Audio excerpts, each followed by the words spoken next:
దేవుడు కోరుకుంటున్నాడు.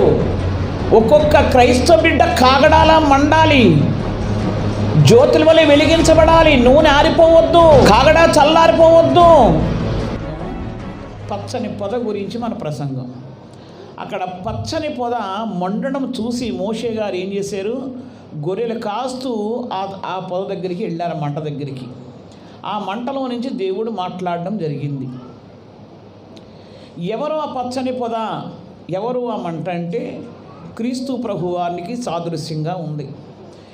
మరి పచ్చని పొద యొక్క యవ్వన కాల జీవితం. అది యవ్వన కాల జీవితంలో పచ్చగా వాళ్ళు ఎప్పటికి కూడా గంతులు వేయగలరు, పరిగెత్తగలరు, ఏ పనైనా స్పీడ్గా చేయగలరు, ఏ ఆలోచనైనా కూడా చేయగలరు. అది మంచిగా వెళ్తూ ఉంటుంటుంది యవ్వన కాలంలో. అంటే పచ్చని పొద ఒకవేళ ఆ యొక్క చూడండి, చాలా ఏళ్ళు సంవత్సరాలు అయిపోయిన చెట్లు ఏమైపోతుంటాయి, ముదిరిపోయి అలాగా లాస్ట్కి ఎండిపోతూ ఉంటుంటాయి. కానీ పచ్చగా ఉందంటే యవ్వన కాల జీవితానికి సాదృశ్యమే ఉన్నది. ఆ పొద ఎవరు అంటే దేవుడు, యేసుక్రీస్తు ప్రభువారు, దేవుని వాక్యం. అది అంటే యేసుక్రీస్తు ప్రభువారు యవ్వన కాల జీవితంలో ఎలా మండారు, ఆ మంట కలిగి ఉండాలి క్రీస్తును ధరించిన ప్రతి క్రైస్తవుడు. మంట మండితేనే అనేకులు మన దగ్గరికి ఆకర్షితులై వస్తారు. నువ్వు మంట మండిన క్రైస్తవ జీవితం నీలో ఉంటే, నీలో ఉన్న మంట ఏంటో తెలుసుకోవడానికి, చూడడానికి అక్కడికి అనేక ప్రజలు ఏమైపోతారు, ఆకర్షితులై నీ దగ్గర రావడానికి అవకాశం ఉంటుంది. నువ్వు మండకపోతే నీ దగ్గరికి ఎవరు కూడా రారు. ఏమిటా మంట అంటే నీలో ప్రార్థనా జీవితము, పరిశుద్ధమైన జీవితము, విశ్వాస జీవితం, యథార్థమైన జీవితము, దేవుని తలాంతులు, దేవుని యొక్క వాగ్దానాలు, దేవుని యొక్క ఆశీర్వాదము, దేవునితో నీకు లింకు, దేవుని వరాలు, దేవుని ఫలాలు నీ లోపల నుంచి బయటికి రావాలి. అదే మంట. దేవుని స్తోత్రం, హల్లెలూయా.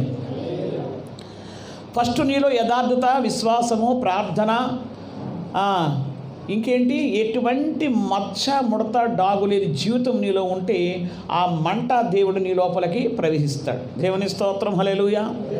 అప్పుడు నీ దగ్గరికి ఎవరు వస్తారు? నాయకులు వస్తారు. ఎవరిని రప్పించాలో వారిని అక్కడికి దేవుడు నడిపిస్తూనే ఉంటాడు. నువ్వు క్రీస్తుని ధరించి నువ్వు చల్లగా ఉంటే, నీలో మంట లేకుండా, నీ సాతాను యొక్క బూడిద ఉంటే ఎవరు కూడా నీ దగ్గరికి రాలేరు. ఒక వాక్యం చూద్దాం. లూకాసు సువార్త 24:32 అప్పుడు వారు మాట్లాడుచు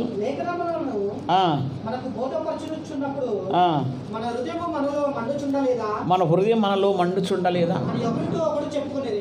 యేసు ప్రభు వారు ఎమ్మాయి దారిలోంచి వెళ్తూ ఉంటే, యేసు ప్రభు వారికి ముందు ఇద్దరు వెళ్తున్నారు.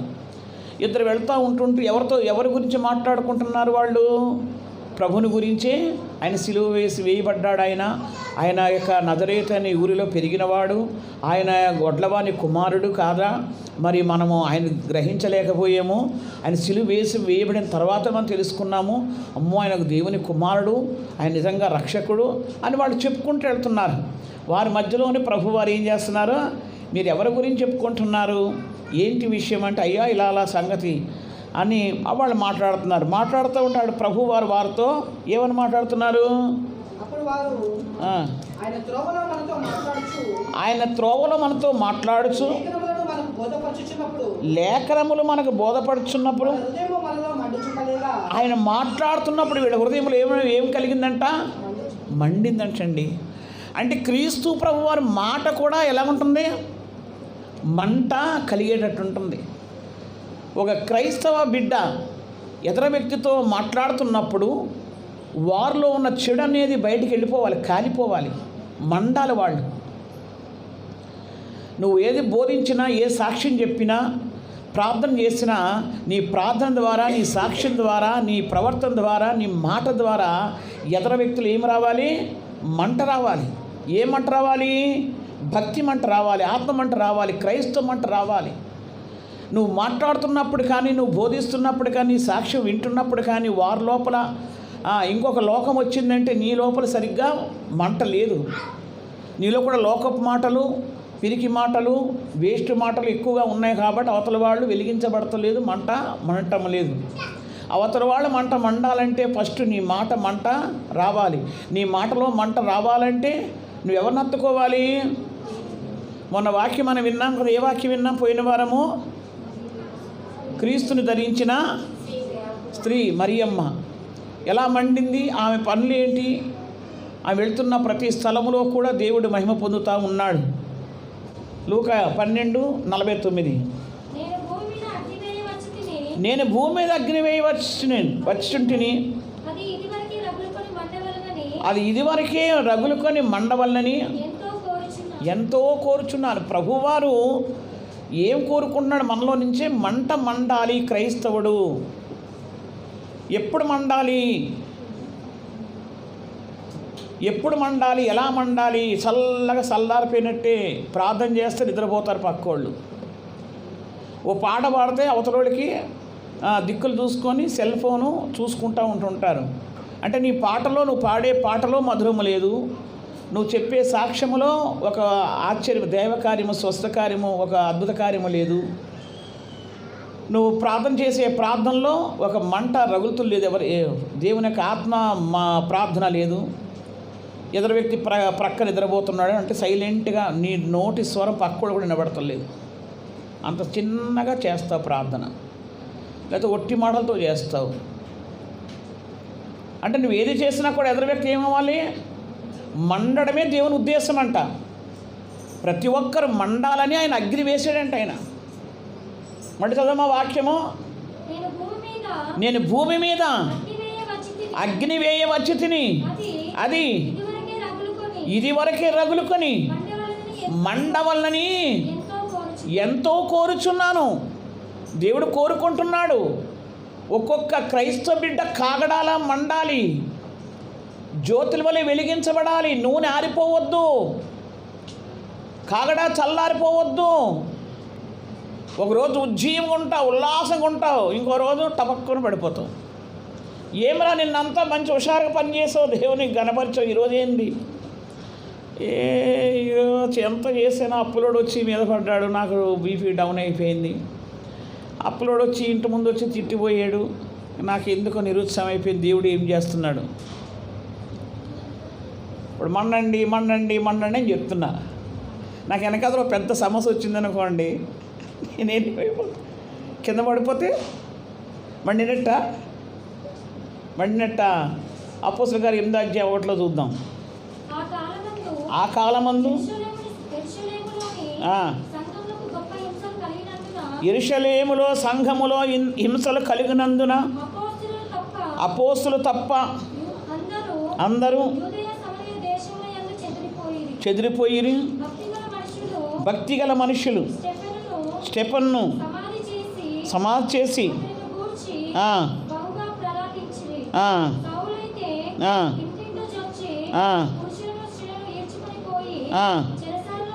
ఈ 8వ అధ్యాయం అంతా చదవండి. అక్కడ అందరూ మండుతున్నారు. క్రైస్తవులు అందరూ, దేవుని చేత అభిషేకం పొందిన క్రైస్తవులు, క్రీస్తును ధరించిన వారు, క్రీస్తుని అంగీకరించిన వారు అందరూ కలిసి దేవుణ్ణి ఆరాధించి స్తుతించి ప్రార్థన చేసుకుంటూ ఉంటుంటే ఈ సౌలు గారు ఏం చేశారు? వెళ్ళి మొత్తం అందరినీ కూడా దొరికిన వాళ్ళకి దొరికినట్టుగా ఖండించేసి తలకాయలు ఎగరగొట్టేసి మిగిలిన వాళ్ళందరినీ పారిపోతున్న వాళ్ళందరినీ పట్టుకొని చెరసాల్లో కొంతమందిని, హింసలో కొంతమందిని బాధించి శోధించి వారిని ఖండాలుగా వారిని చేసి పడేశాడు సౌలు. కానీ వాళ్ళు మాత్రం ఏం చేశారు? వారి మంట చల్లారిందా? ఎక్కడో అక్కడ ఏం చేస్తున్నారు? వాళ్ళు దేవుణ్ణి స్తుతిస్తున్నారు, ప్రార్థిస్తున్నారు, మండుతున్నారు. వాళ్ళు ఏ శోధన మీద రాని, ఏ ఖడ్గమైన రాని, ఏ శత్రువైనా రాని, వారి మంట చల్లారిపోవటం లేదు, వారు పిరికి వారిగా పారిపోవటం లేదు. ఎక్కడ వాళ్ళు అక్కడ దేవుణ్ణి ఏం చేస్తున్నారు? ఘనపరుస్తున్నారు, స్తుతిస్తున్నారు, పిలుస్తున్నారు. ప్రభువా ప్రతీకారము చేయు దేవా, మేము వెళ్ళాం వాళ్ళ జోలికి, మేము ఒక్క మాటను వారిని రక్షించు, లెమ్మో రమ్మో మా మీద ప్రకాశించు. అప్పుడు ఏం చేశాడు దేవుడు? ఊరుకున్నాడా? ఎవరైతే హింసిస్తున్నారో ఆ హింసకుడిని దేవుడు ఏం చేశాడు? 9వ అధ్యాయంలో దర్శించాడు. అంత సౌలు భక్తుడు ఏమైపోయాడు? పౌలుగా మార్చబడి ఆయనలో ఉన్న ఆ యొక్క సాతాను మంట అంతా కూడా దేవుడు కళ్ళల్లో నుంచి బయటకు తీసిపడేసి అననీయ చేతికి అప్పగించి ప్రార్థన చేయించి, బాబు నాయనా తండ్రి యేసయ్య ఏంటి అని దుర్మార్గుడు, ఆయన మూర్ఖుడు, ఎంతమంది క్రైస్తవుల్ని చంపేశాడయ్యా, అతను నా దగ్గర పంపడం ఏంటి, నీ అతని దగ్గరికి వెళ్ళడం ఏంటి అననయ్యా, నేను అతనికి సాధనంగా వాడుకోబోతున్నాను. ఎంతైతే హింసించాడో అంత నేను ఆయన ద్వారా ఎంగపరచబడబోతున్నాను. అననీయ నువ్వు భయపడక, నువ్వు వెళ్ళు, ఆయనకు ప్రార్థన చేయి. దేవుని స్తోత్రం, హల్లెలూయా. అక్కడ 3 నెలలు ఉండి ట్రైనింగ్ అయ్యి అక్కడి నుంచి బయటికి వెళ్ళాడండి పౌలు గారు. ఎంత దీనుడైపోయాడు. నీ మీద శ్రమ వచ్చినప్పుడు, నువ్వు మండుతున్నప్పుడు శ్రమ వస్తుంది. నువ్వు ఒక రోజంతా ఉపవాసం ఉండి ప్రార్థన చేసి తెల్లరక లేదో శ్రమ నీ మీద పడుతుంది. ఒక రోజంతా దేవుని గురించి నువ్వు ఘనపరచు, ఎవరో ఒకళ్ళు నీ మీదకి శత్రువు ఒట్టిగానే వస్తుంటారు. లేకపోతే ఒట్టిగానే హఠాత్తు శ్రమ, ఏదో ఒక శోధన, ఏదో ఒక ఇబ్బంది నీ కుటుంబంలో నుండి కానీ బయట వారి నుండి కానీ. అప్పుడు నువ్వేమైపోవాలి? చల్లబడిపోవాలా? నిజంగా నీలో మంట ఉంటే ఏం చేస్తావు? ఈ శోధనలు ఏపాటివి? అమ్మ సాతానా, నన్ను చల్లారబెట్టడానికి వస్తున్నావా నువ్వేం చేయలేవు, నా కాలి కింద రా, నువ్వు ప్రభువా యేసయ్యా అని ఆ శోధన ఆయన ముందు పెట్టాలి. ఇప్పుడు ఇందాక పౌలు చెప్పాడు సాక్ష్యం, టపక్కమన ఒక చెంప మీద ఎవరో కొట్టారు, కింద గిర్ర తిరిగి పడ్డాడు. ఎవరు కొట్టారో అది తెలుసుకోవాలి ప్రభు పాదాల ముందు పడి. అది దేవుని నుంచి వచ్చిందా, దెయ్యం నుండి వచ్చిందా, లేకపోతే శరీరం నుండి వచ్చిందా? ఒకసారి మాత్రం పౌలకి 7 రోజులు ఉపవాసం ఉండి ప్రార్థన చెయ్యి, దేవుడు నిన్ను వాడుకోవడానికి సిద్ధంగా ఉన్నాడు నీతో మాట్లాడడానికంటే. ఆ 7 రోజులు నేను పని చేసుకొని చదివితే నా 700 7,000 వస్తాయి నాకు, దేవుని దగ్గర ఎందుకు మొర పెట్టాలని ఆ డ్యూటీకి పోతున్నాడు. ఇప్పుడు అదే గిర్ర మనకు కొట్టిందనుకో సాతాను, దేవుడు కానీ సవక్కని కింద పడితే లెగుస్తాడా పైకి? ఇప్పుడు వాళ్ళ నాన్నగారికి ఆస్తమా ఎక్కువైపోయి, బీపీ ఎక్కువైపోయి, ఎంత ప్రమాదం అది. ఏం చేయాలి? ప్రభు సందులో ప్రార్థన చేయాలి. శ్రమ వచ్చిందని భయపడక, కష్టం వచ్చిందని భయపడక, నువ్వు చేసిన అప్పులు నీ మీద అప్పులోడు వచ్చి నీ మీద పడుతుందని భయపడక, మోకరించి మన ప్రతీకారం చేయడానికి మన దేవుడు మనల్ని పిలుచుకున్నాడు. మనల్ని అగ్గిలార వాడుకోవాలని పిలుచుకున్నాడు. అనేకులకు మంట తగలించమని పిలుచుకున్నాడు. ఆయన కోరికది. నువ్వు చల్లగా అయిపోతే ఎలాగా? నువ్వు చల్లగా ఇవ్వడానికా దేవుడు నిన్ను భూమి మీద పుట్టించాడు ఆయన. ఇందాక యేసయ్యతో నీ పాట పాడితే నాకు దుఃఖం ఆగట్లే. నాయనా మీకు వందనాలు తండ్రి, అయ్యా మీకు వందనాలు, ఎంత చక్కని మధురమైన పాట పాడడం నాకు ఇచ్చావు నా కుటుంబంలో నీ బిడ్డని. ఈ చిన్న వయసులో నుంచే నేను పాడి స్తుతిస్తుందంటే మరి పిల్లలందరూ కూడా అలాగే ప్రభ తరిమిది ఆ మగపిల్లలకి ఆడపిల్లలకి అగ్గిల మండాలయ్యా.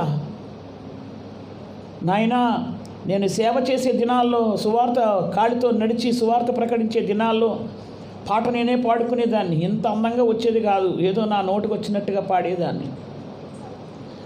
పాట పాడు 2 పాటలు పాడి వాక్యం చెప్పి సాక్ష్యాలు చెప్పి అనేకులు బలపరిచేదాన్ని.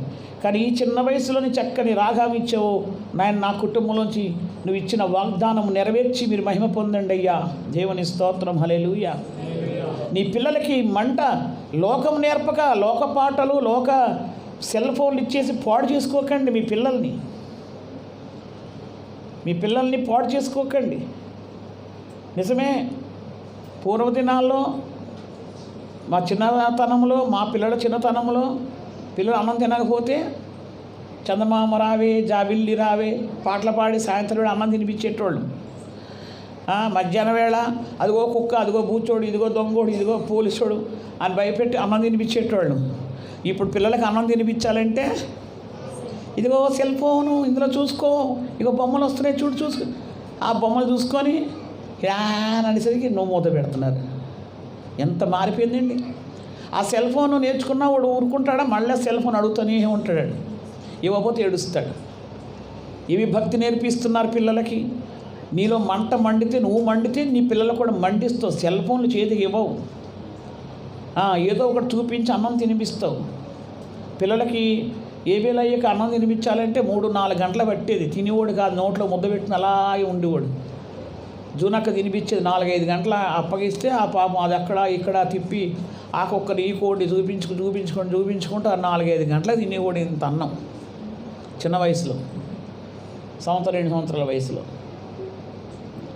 ఇప్పుడు సెల్ ఫోన్లు. ప్రియమైన దేవుని బిడ్డ, నువ్వు మండు. క్రీస్తు ప్రభువు నిన్ను పిలుచుకున్నాడంటే, నిన్ను రక్షించాడంటే నువ్వు మండాలి. ఒకవేళ నీకు అందరికీ సువార్త వాక్యం చెప్పడమే కాదు, మరి కాపర్లుగా మరి ప్రవచనాలు పలికే అభిషేకాలు రాకపోయినా లేకపోయినా ప్రార్థనలో మండు, విశ్వాసంలో మండు, యథార్థలో మండు, సంఘములో మండు, పరిచర్యలో మండు. ఏది నీ మంట? ఎక్కడేసేవంటే అక్కడే కూర్చుంటున్నావు, ఎక్కడ ఉన్నావంటే అక్కడే పళ్ళే పక్క జరగట్లేదు. ఏది నీకు దేవునికి ఉన్న సంబంధం? ఏది నీ మంట? ఏది? ఎదుగుతున్నావా ఆత్మలో? ఇక్కడేముంది? ఇక్కడ సంఘం చెదిరిపోయింది. అయినా వారందరూ ఒక్కొక్క కాగడా వలె మంట మండి ఎక్కడోళ్ళు అక్కడి జ్వాలలు రేపి సంఘాలు కట్టి ఇంకా అనేకులు ప్రభువే త్రిప్పారు. ఈ యొక్క హింసించిన వ్యక్తిని దేవుని చేతికి అప్పగించి ప్రార్థించి స్తుతించినప్పుడు అద్భుతం దేవుడు జరిగించాడు. అలాగే నీకు నువ్వు మండుతున్నప్పుడు నీకు మీద పడుతున్న కష్టం ఏదైనా ప్రభు పాదాల మీద పెట్టడం నేర్చుకో, ప్రభు చేతికి అప్పగించడం నేర్చుకో. నాయనా నాకు ఈ కష్టం వచ్చింది, నాయన ఈ కష్టం నుండి నువ్వే తప్పించాలి, నా వలన కాదు. నిజమే, నేను అప్పు చేశానయ్యా, పప్పు కూడా తిన్నా, అప్పు చేసి పెళ్లి చేశా, అప్పు చేసి ఇల్లు కట్టాను, నా తప్పులు క్షమించు నాయన, ఇంకొకసారి అప్పులు చేయడం నేను చేయనయ్యా, నన్ను క్షమించు తండ్రి. ఇప్పుడు మాత్రం అప్పు తీర్చుకునే విధానం నా దగ్గర ఏదీ లేదయ్యా, నువ్వే తీర్చాలా అప్పుని. నాయనా నేను నీ పని చేస్తానయ్యా, నేను ఘనపరుస్తానయ్యా, నన్ను క్షమించు ప్రభువా. ఏడు ఒక రోజంతా తిండి తిప్పులు మానేసే, నిద్ర మానేసే, మండు. ఆ దేవాదేవుడు నీ అప్పులు కట్టడానికి మార్గం తెరుస్తాడు. దేవుని స్తోత్రం, హల్లెలూయా. దేవునికి అసాధ్యమైంది మొరుగైంది ఏది లేదు. నువ్వు చల్లబడిపోవడానికి కాదు ఆయన వచ్చింది, పిరికి వాళ్ళలాగా పిరికిదానిలాగా సోమరిపోతులాగా ఉండడానికి కాదు నిన్ను పిలుచుకున్నది ఆయన. నువ్వు మండి ఆయన ఘనపరచాలి, ఆయన క్రియలు కనపరచాలి. ఇంకో దగ్గర చూద్దాం, అపోస్తలుల కార్యం 60వ వచనములో అతడు మోకాళ్ళుని ప్రభువా వా ఈ స్టెఫన్ని కొడుతున్నారు, రాళ్ళిచ్చుకొని కొడుతున్నారు, చంపేశారండి అన్యాయముగా, రాళ్ళ దెబ్బలు తగులుతున్నాయి. కానీ ఆయన మండుతున్నాడు. ఆకాశం వైపు కళ్ళు తెరిచాడు, ఆకాశం వైపు అక్కడ చూస్తున్నాడు, సింహాసనం మీద ఉన్న ప్రభుని చూస్తున్నాడు. నాయనా వారి మీద ఈ పాపం మోపక నాయనా, వారి మీద ఈ పాపం మోపక తండ్రి, వారిని క్షమించు అని ఆయన సింహాసనం వైపు చూస్తూ ఆయన ఘనపరుస్తున్నాడు, స్తుతిస్తున్నాడు, వారిని క్షమించమని అడుగుతున్నాడు. రాళ్ళు వచ్చి ముఖం మీద తగులుతున్నాయి, నెత్తి మీద తగులుతున్నాయి, ఛాతి మీద తగులుతున్నాయి, ఈపి తగులుతున్నాయి. ఈ దెబ్బలేమీ ఆయనకి తగలట్లేదండి, ఆయన వైపు చూస్తున్నాడు, తండ్రి వైపు. ఆ స్టెఫెను గారు ప్రార్థన విన్నాడు దేవాది దేవుడు. అంత హింసింపబడుతున్నప్పటికీ కూడా నా వైపు చూస్తున్నాడు, మండుతున్నాడు. మంట, శారీరక సంబంధమైన మంట ఎలా ఉంటుందంటే, ఒక్కడు కొట్టడానికి పిల్లలు కొట్లాడు చూస్తాం కదా, చిన్నపిల్లలే కొట్టిన వెంటనే ఏడుస్తారు. ఏడ్చిన వెంటనే కాసేపటికి లేచిపోయి నన్ను కొడతావరా అని మీద పడిపోయి వాళ్ళ మీద వీళ్ళు కూడా రక్కేస్తారు, గిల్లేస్తారు, కొట్టేస్తుంటారు. అంటే మంట కాసేపుడు మంట వచ్చింది వాళ్ళకి. ప్రతీకారం వాళ్ళే తీర్చుకుంటారు. వాళ్ళ చిన్నపిల్లలు, వాళ్ళకి వాక్యం లేదు. అలాగే వాక్యం లేని పెద్దోళ్ళు ఏం చేస్తారు? వాళ్ళు అమ్మ ఈరోజు నా ఇంటికి వచ్చి నా మీద చెయ్యెత్తుతావా, కొట్లా అదేంటి తలకే పగలగొట్టి మా నాయన్ని వెళ్తావా, చూడు ఏం చేస్తాను. వీడు మండుతూ ఉంటాడు, పౌరుషం తెచ్చుకొని మంట మండి రహస్యంగా 4-5 మంది రౌడీలు తయారు చేసుకొని దొంగచాటుగా వెళ్ళి వాళ్ళ పొలంలో ఉన్నప్పుడు, ఒంటరిగా దొరికినప్పుడు నరికేసి వచ్చేస్తారు. వాళ్ళు ఊరుకుంటారా? మళ్ళీ వాళ్ళేం చేస్తారు? అమ్మ మేము ఎవరు లేనప్పుడు చూసి మా అన్నని నరికేస్తావరా నువ్వు అని చెప్పి వాళ్ళు మండుతుంటారు. వాళ్ళ మండి ఏం చేస్తారు? ఏదో ఒక రోజు వాళ్ళు కూడా ఇక్కడ ఒంటరిగా దొరికిన తమ్ముడిని వాళ్ళు నరికేస్తారు. ఇట్లా నరుక్కోడాలే వాళ్ళ మంటలు. వంశమంతా కూడా పోగొట్టుకుంటున్నారు. ఆ మంట ఏంటి? లాస్ట్కి ఏం మిగిలేరు? ఆడవాళ్ళు మిగులుతారు, చిన్నపిల్లలు మిగులుతారు. వాళ్ళ మంటలవి. క్రీస్తు ధరించిన మన మంట ఏముండాలి? ఆత్మ మంట మండాలి. నిన్నెవరైనా వచ్చి అన్యాయంగా కొట్టాడా, తిట్టాడా? వాళ్ళ కొరకు నువ్వేం చేయాలి? తండ్రికి అప్పగించేసి వారిని క్షమించు ప్రభు. వారికి వాక్యం లేదు, వారికి శాంతం తెలియదు, జ్ఞానం తెలియదు, అందుకే వారు అలా రెచ్చిపోతున్నారు, వారిలో సాతాను పనిచేస్తున్నాడు. నాయనా వారిని క్షమించు, వారిని రక్షించు, నా వలే వారు కూడా నీ సన్నిధికి రావాలి తండ్రి. ప్రార్థన చేయి. ప్రియమైన దేవుని సంఘమా, నువ్వు మండుతున్నావా? ఇక్కడ ఏముంది? వాక్యం ఏమున్నది ఇక్కడ? మోకాళ్ళుని ప్రభువా మోపకమని నిద్రించెను. ఈడు బాగా చచ్చిపోయాడని చెప్పేసి సౌలు సంతోషించి వెళ్ళిపోతే దేవుడు స్టెఫెన్ గారి ప్రార్థన విన్నాడు. ఆ మంట కలిగిన ప్రార్థన ప్రభువారు విన్నారు. స్టెఫెన్ గారు చేసిన ప్రార్థన, నువ్వు మంటతో ప్రార్థన చేస్తే, ఆత్మ మంట కలిగి, ఆత్మ పౌరుషం కలిగి, ఆత్మ జ్ఞానము కలిగి నువ్వు ప్రార్థన చేస్తే ఆ ప్రార్థన సరాసరి దేవుని సింహాసనం తాకుతుందండి.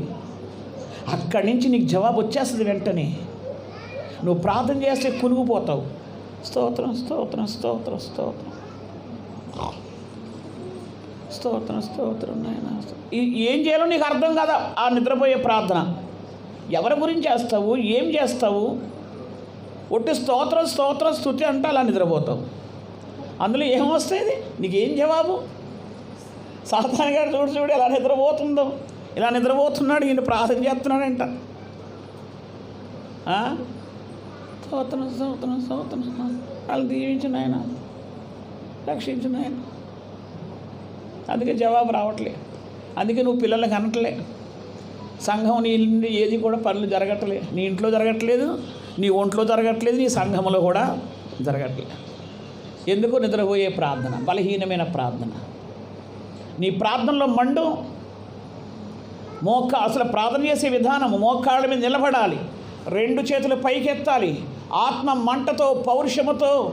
నీకు దైవాత్మ నీ లోపల ఉంటే అన్య భాషలతో దేవుని ఆరాధించి ఆ భాషలతోనే ప్రార్థన చేయి. సాతానుగాడికి అర్థం కాదు. ఒకవేళ ఆ ఆత్మాభిషేకం లేకపోతే చెయ్యి ప్రార్థన, స్తుతించు, వారిని క్షమించు, వీరిని క్షమించు, ఇది కట్టు, నన్ను వాడుకో నాన్న, నీ బలమైన ఆత్మాభిషేకం నాకు దయచేయి. మండు ప్రార్థనలో. స్టెఫెన్ గారు దెబ్బలు కాస్తూ మండుతూ ప్రభు సన్నిధిలో ప్రార్థించారు కాబట్టి వెంటనే అద్భుతం జరిగిందండి. అక్కడ సౌలు గారిని దేవుడు మార్చేస్తాడు. నా భక్తులందరినీ ఇంత హింస పెట్టి పరలోక దర్శనాన్ని చూస్తూ మండుతూ ప్రార్థించాడు స్టెఫెన్ గారు. ఆడ అద్భుత కార్యం జరిగింది. వెంటనే మార్చబడి పౌలు గారు చేసినంత పరిచర్య ఎవరు చేయలేకపోయారు. దేవుని స్తోత్రం, హల్లెలూయా. ఎంత జీనుడైపోయాడో తన చివరి దినం వరకు కూడా. ప్రియమైన దేవుని బిడ్డ, ఎంత త్యాగం కలిగి ఉన్నాడు. దేవుడు నీ శత్రువును అలాగే తల్లకిందులు చేసే దేవాది దేవుడు నీకున్నాడు. ఆ శత్రువు నీకు అప్పులవని, మనిషి అవని, కష్టమవని, రోగమవని, ఇంకేదైనా అవని ప్రభు సన్నిధిలో అగ్గిలాగా మండుతూ ప్రార్థన చేయి. నీ ప్రార్థనలో మంట రావాలి. ఇంకో దగ్గర చూద్దాం. యోహాను సువార్త 5:35 యోహాను గారు మండుచు ఏం చేస్తున్నాడండి? ఆయన ఒక్కొక్క శిష్యుడు ఒక్కొక్క మంట మండారండి. ప్రకాశించు దీపమై ఉన్నాడంట. ఆయన మండుచు దీపమై అనేకులు ఏం చేశాడు? వెలిగించాడు. క్రీస్తుని ధరించిన ప్రతి ఒక్కరూ మండి ఏం చేయాలి? అనేకులు వెలిగించాలి. ఎవరిని వెలిగించేవా నీ జీవితకాలంలో ఇంతవరకు? ఏం బాబు, ఎవరికైనా వెలిగి తీసుకొచ్చారా? మీ తోటి వాళ్ళు ఎవరైనా తీసుకొచ్చారా మందిరానికి? యవనస్తులు, మీ విద్యార్థుల మధ్యలో, మీ పనివారి మధ్యలో మీరు మండుతున్నారా? వాళ్ళలాగా మీరు కూడా మాటలు కలిపి సమానమైపోతున్నారా? స్పెషల్ ఏమీ లేదా? ఇందాక ఎంఏ పాడింది కదా, నేను స్పెషల్ చూసారా? ఒక ప్రత్యేకమైన నేను వ్యక్తిని. నీలో ప్రత్యేకత కనబరుస్తున్నావా నీ తోటి పనివారికి కానీ, నీ ఇంట్లో కానీ, నీ దోస్తుల మధ్యలో కానీ? వాళ్ళలాగే నువ్వు సమానంగా మాట్లాడేసి, వాళ్ళలాగే నువ్వు జోకులు వేసుకొని, వాళ్ళలాగే నువ్వు కూడా తాగేసి తిరిగేసి తిట్టేసుకుంటున్నావా? ఇక నీలో స్పెషల్ ఏది? నీలో మంట ఏది? ఇక ఎవరు మార్చబడతారు? ఎవరు మారుతారు? నువ్వే చక్కగా లేకపోతే ఒక క్రైస్తవుడు ఉండాలంటే నీ చుట్టూ ఉన్న వాళ్ళందరూ మారిపోవాలి. అంత మంట ఉండాలి నీలో, అంత మంట ఉండాలి. నీ పక్కోడు మారిపోవాలి. మంట మండిన వాళ్ళకి సాతాను ఊరుకోడండి. మంట మండిన ప్రతి ఒక్కరిని ఎప్పుడు నీళ్ళు పట్టుకొని తిరుగుతాడు, చల్లార్చేద్దామని. అంటే ఈ మంట మండిన ప్రతి ఒక్కరికి శ్రమలు చాలా ఉంటాయి, శోధనలు వస్తుంటాయి, ఎన్నో అనవసరమైన మీద పడతా ఉంటుంటాయి. నీలో మంట ఏం చేయాలి దాన్ని అగ్గిలేసి కాల్చి పడియాలి. నువ్వేం చేస్తున్నావు? మంట అలాగే ఉంది, కానీ ఈ శ్రమలకు ఏమైపోతున్నావు? చల్లబడిపోతున్నావు, బెదిరిపోతున్నావు, బలహీనమైపోతున్నావు, ఇరుచ్చబడిపోతున్నావు. నీకు ధైర్యం సరిపోవట్లేదు. కారణం ఏంటి? నీలో ఏదో ఒక వీక్ పాయింట్ ఉంది లోపల, ఏదో ఒక ఆశ నీ లోపల ఉంది, అది పని చేస్తుంది. ఈ మంట కంటే అది పని చేస్తుంది. అందుకే డౌన్ అయిపోతున్నావు. ఒకప్పుడు మండాను కానీ ఇప్పుడు చల్లగా అయిపోయాను. ఎందుకు చల్లగా అయింది? శ్రమలు అలా మీద పడిపోయినాయి, అనుకోకుండా శోధనల మీద పడిపోయినా, అందుకే చల్లబడిపోయాను. ఈ సాక్ష్యం బాగుంటుందా? ఈ సాక్ష్యాన్ని దేవుడు తీసుకుంటాడు నిన్ను? నువ్వు ఎందుకు మండావు? ఎందుకు క్రీస్తుని ధరించావు? నేను చల్లబడిపోవడానిక దేవుడు నీకు ఇచ్చింది అగ్ని? చల్లబడిపోవడానిక నీకు దేవుడిచ్చిన అభిషేకము? అలాగైతే ఇంకా నువ్వు ఎలాగా దైవరాజ్యం కడతావు? ఇక్కడేముంది? ఇక్కడ మండుచు అనేకులు ఏం చేశాడు? ఆయన మండించాడు. ఆ దీపాన్ని పట్టుకొని అలా మండుచున్న దీపమై వెళ్ళిపోయి మంట అంటే ఈ మండుతున్న వారికి లోకంతో పని పెట్టుకోకూడదు. లోక బంధత్వం కానీ, లోక ఆశలు కానీ అందరి మధ్యలో ఉండు. నీ కుటుంబంలోనే ఉండు. నీ సన్నాసి వెళ్ళిపోయి బయటికి వెళ్ళిపోమనలేదు దేవుడు. నీ కుటుంబంతోనే ఉండు, కానీ నువ్వు ఒక మంటగా కనబడాలి, స్పెషల్గా కనబడాలి. ఒక ప్రత్యేకమైన వ్యక్తి నీలో రావాలి. నీ ఇంట్లో, నీ బయట, నీ సంఘంలో, నీ పని దగ్గర. నేను కూడా సమస్యలకి గుమ్మడిదల్లో సేవ చేస్తున్నప్పుడు సమస్యలకి చిన్న పిల్లలు, ఇంట్లో బియ్యం లేవు, ఆకలి మంట, పగలెళ్తేనేమో అందరూ తలుపు తాళాలు వేసుకొని పనులు పోయేటోళ్ళు, సాయంత్రం వస్తే అందరూ కలిసి సీసాలు పెట్టుకొని తాగేటోళ్ళు. ఎక్కడ సహాయం అందుతుంది? ఎవరిని మనం అడుక్కునేవాళ్ళం కాదు మనం అని అప్పుడు ప్రార్థన చేశాను. ఏంటి ప్రభువా అని ప్రార్థన చేస్తే, నేను నాయన మరి ఇక్కడ ఈ పరిస్థితి, ఈ ప్రాంతం పరిస్థితి లాగా ఉన్నది, మరి నేను కూడా డ్యూటీకి వెళ్తాను, వెళ్ళమంటావా వద్దంటావా అని ప్రభు సందులో ప్రార్థన చేస్తే వెళ్ళని ఆర్డర్ వచ్చింది. వెళ్ళానండి. 6 నెలలు నా భర్త గారు నేను ఇద్దరం కలిసి లూమా ల్యాంప్స్ ఈ ట్యూబ్లైట్లు తయారయ్యే కంపెనీలోకి వెళ్ళాం బొంతపల్లిలో. 6 నెలలు పని చేసిన తర్వాత దేవుడు ఈ గేట్ పడేసాడు. ఇంక వెళ్ళకూడదు, ఇక్కడ అయిపోయింది, 6 నెలలు చాలు అని. ఈ 6 నెలల్లో మాకు దేవుడు విశ్వాసం తయారు చేశాడు. డ్యూటీ చేసుకొని రావాలి. ఆ సాక్ష్యం చెప్పాలంటే చాలా ఘోరమైన సాక్ష్యం. నెల రోజులు మేము ఏమి తిప్పలు పడ్డామో.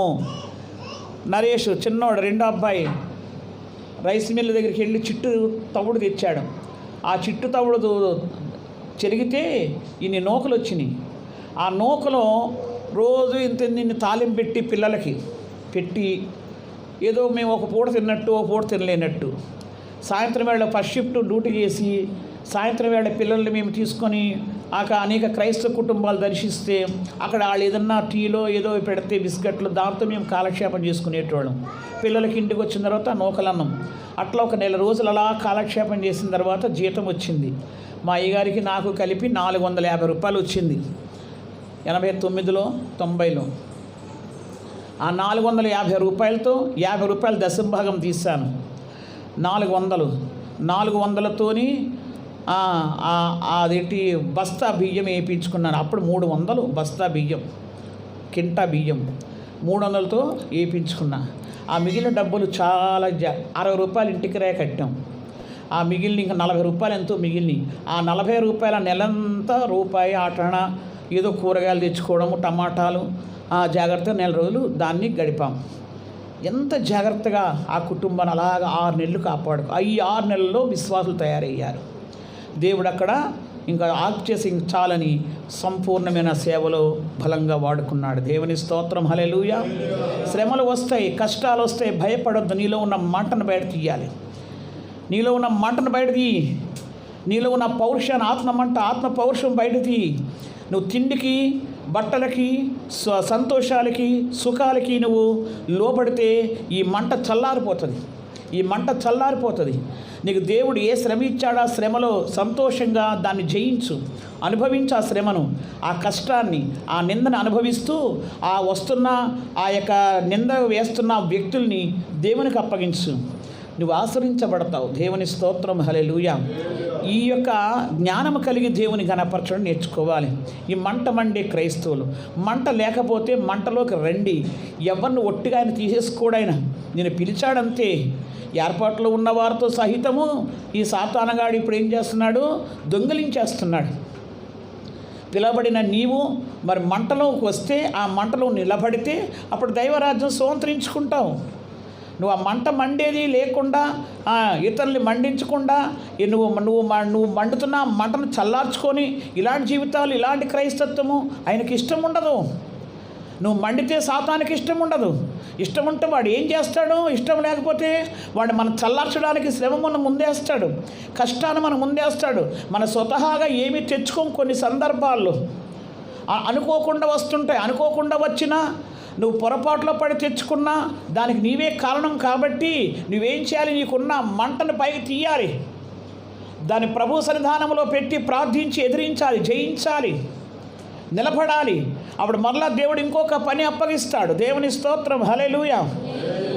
ఆయన మండుతూ అనేకలు ఏం చేశాడు? ఆయన మండాలి. 11:26 అపోస్తలుల కార్యం. వారు కలిసి ఒక సంవత్సరం అంతయు సంఘంలో ఉండి బహుజనములకు వాక్యమును బోధించిరి. మొట్టమొదట అంతియోకియలో శిష్యులు క్రైస్తవులు అనబడేది. చూసారా?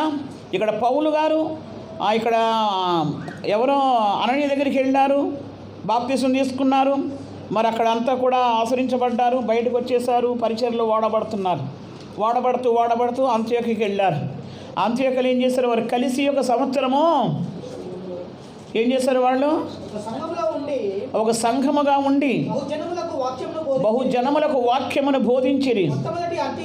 మొట్టమొదటి అంత్యోకియలో శిష్యులు క్రైస్తులు అనబడిరి. మొట్టమొదట క్రైస్తత్వం అంత్యోకియలో శిష్యులు అనబడిరి. వీళ్ళు క్రైస్తవులు అంటే క్రీస్తులు ధరించిన వారు. ఈ పౌలు ద్వారా దేవుడు జరిగిస్తున్న కార్యాలు చూశారు అక్కడ ఉన్న ప్రజలందరూ కూడా.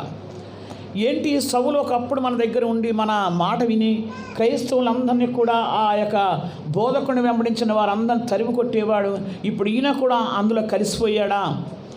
అయితే వీళ్ళు ఎవరంటే క్రీస్తును ధరించిన వారు, క్రైస్తవులు. దేవుని స్తోత్రం, హల్లెలూయా. క్రైస్తవుడనే మాటకు క్రీస్తును ధరించిన వ్యక్తి అంటే ఎలాంటి వాడంటే మండే కాగడా. దేవుని స్తోత్రం, హల్లెలూయా. నువ్వు మండే కాగడాలా కనబడుతున్నావా? జ్వాల వలె వాడబడుతున్నావా? దీపం వల్ల అనేకులు వెలిగిస్తున్నావా? నీ సాక్ష్యంతో అనేకులు వెలిగించు, నీ ప్రార్థనతో అనేకులు వెలిగించు, నీ క్రియ, నీ యథార్థమైన ప్రవర్తనతో అనేకులు వెలిగించు. నువ్వు బోధలే చేయనవసరం లేదు. నీ మాటలు చెప్పు దేవుని గురించి. వారిని తీసుకొని రా మందిరానికి. నువ్వు ఒక మాట చెప్పడం చేత కాదు, ఒక ప్రార్థన చేయడం చేత కాదు, ఒక సాక్ష్యం చెప్పడం చేత కాదు, కానీ కొట్లాటకు మాత్రం ముందుంటున్నారు. కొట్లాటలకు ముందుంటారు. పాస్టర్ మీద 4 రాళ్ళెత్తడానికి ముందుంటారు. ఇంకా ఏదో చేయడానికి. ఇవన్నీ కూడా సాతాను లక్షణాలు. ఇంక నువ్వేం మండుతావు? ప్రియమైన దేవుని బిడ్డ, దేవుడు అది కోరుకోవటం లేదు నీలోనండి. దేవుడు కోరుకుంటుంది ఏంటంటే నువ్వు మండాలి, నువ్వు అగ్గిలాగా ఉండాలి. అదే నా కోరిక. బిడలారా రండి. ఇదిగో నా మంట దగ్గరికి వచ్చిన మోషే గారు మండాడు, నాయకత్వం వహించాడు. 6 లక్షల కాల్బలముతో సైనికుడిగా సిద్ధపడిపోయాడు. పిల్లలు, ముసలోళ్ళు కాకుండా మరి యొక్క యవనస్తులే యుద్ధానికి వెళ్ళినప్పుడు, ఆ యొక్క సముద్రము దాటుతున్నప్పుడు అక్కడ చూస్తే సంకలు వేసుకున్న వాళ్ళని, మరి యొక్క ఆ ఒంటెల మీద కూర్చున్న ముసలివారిని, వృద్ధులు, మరి యొక్క సంకలు వేసుకున్న పిల్లలు కాకుండా వారు అలాగ అభివృద్ధిలోకి రాగా 20 లక్షల మంది దాటేశారండి. ఒకే ఒక్క నాయకుడు అంత పనిపాత్రగా దేవుడు అభిషేకించాడు. కారణం ఏంటంటే ఆ మంట దగ్గరికి వెళ్ళిన మోషే గారు అదే మంట కలిగి ఉన్నాడు. దేవుని స్తోత్రం, హల్లెలూయా. మోషే గారి మీద ఎన్ని అవమానాలు, ఎన్ని నిందలు, ఎన్ని శోధనల మీద పడినా కూడా ఆయన ఇంత కూడా జంకలేదు. ప్రతి విషయాలకి ప్రభు ముందు మోకరించేవాడు. నీకు చిన్న శోధన రాగానే, లేకపోతే చిన్న ఆశీర్వాదం రాగానే, చిన్న ఆశీర్వాదం రాగానే ఏం చేస్తున్నారు? దేవుడు అవసరం లేదు, మాకు ఆశీర్వాదాలు సమృద్ధి ఉన్నాయి, ఇంకెందుకు ఇంకా మాకు దేవుడు. ఏవి లేనప్పుడైతే చర్చికి పోయినా నడుస్తుంది. అన్నీ ఉన్నాయి కదా, అన్నీ ఉన్నా కూడా ఎందుకు? లేనివాడు పోతాడు చర్చికి, మనకేం తక్కువ? చూసారా ఎంత ఘోరం అండి, ఎంత ఘోరం క్రైస్తవ జీవితము. ఇంకో దగ్గర చూద్దాము, ఉపధ్యాయంలోని 1వ అధ్యాయం 18వ వచనంలో, మరియు యాకోబు సంతతి వారు అగ్నియు, యోసేపు సంతతి వారు మంటయు అగుదురు. దేవుడు ముందే వాగ్దానం ఇచ్చాడు, ముందే ప్రవచనం చెప్పాడు. ఏమని? యాకోబు సంతతి వారు అగ్నియు, యోసేపు సంతతి వారు మంటయు అగుదురంట.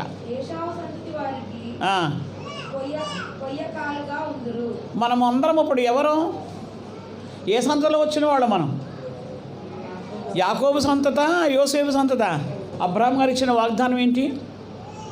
తరతరముల వరకు, తరతరముల వరకు ఈ వాగ్దానాలు తరతరముల వరకు అనుభవించాలని దేవుడు అబ్రహాం గారికి ఇచ్చిన వాగ్దానం. తరతరాలలో ఉన్న మీరు కూడా అబ్రహాము సంతానమే. అబ్రహాము గర్భంలో నుంచి వచ్చిన సంతానం ఇది. అబ్రహాము ఇస్సాకును యాకోబు నుంచి ఈ వచ్చిన యూదా నుంచి వచ్చిన ఈ సంతానం లాస్ట్ ఎక్కడి దాకా వచ్చింది? క్రీస్తు ప్రభు దగ్గరికి వచ్చింది. ఇప్పుడు క్రీస్తు ప్రభు సంతానం మనం.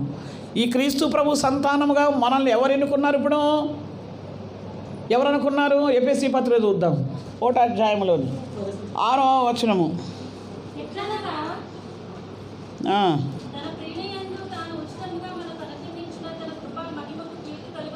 తన కృపా మహిమకు కీర్తి కలుగునట్లు తన చిత్త ప్రకారమైన దయా సంకల్పము చొప్పున యేసుక్రీస్తు ద్వారా తనకు కుమారులుగా స్వీకరించుటకై మనలను ముందుగా తన కోసం నిర్ణయించుకొని మనము తన ఎదుట పరిశుద్ధులమును నిర్దోషులమై ఉండవలనని జగత్తు పునాది వేయబడక మునిపే ప్రేమ చేత ఆయన క్రీస్తులో మనలను ఏర్పరచుకొనెను.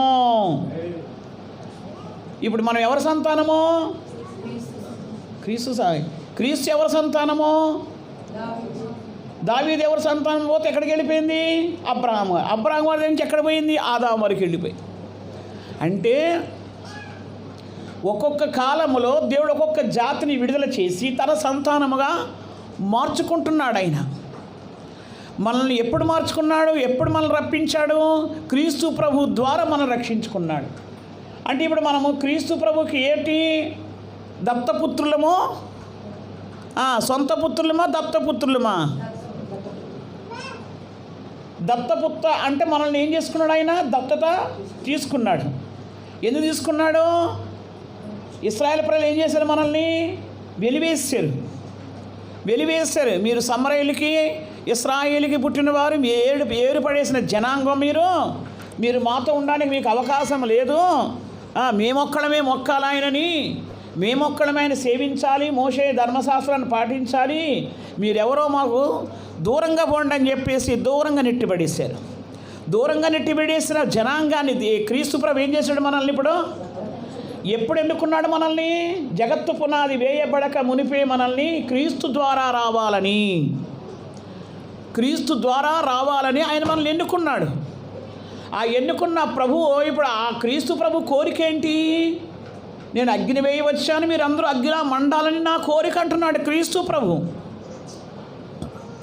ఈ క్రీస్తు ప్రభు భూమి మీదకి రాకమునుపు పాత నిబంధనలో అక్కడక్కడ దూతగా వాడబడ్డారు.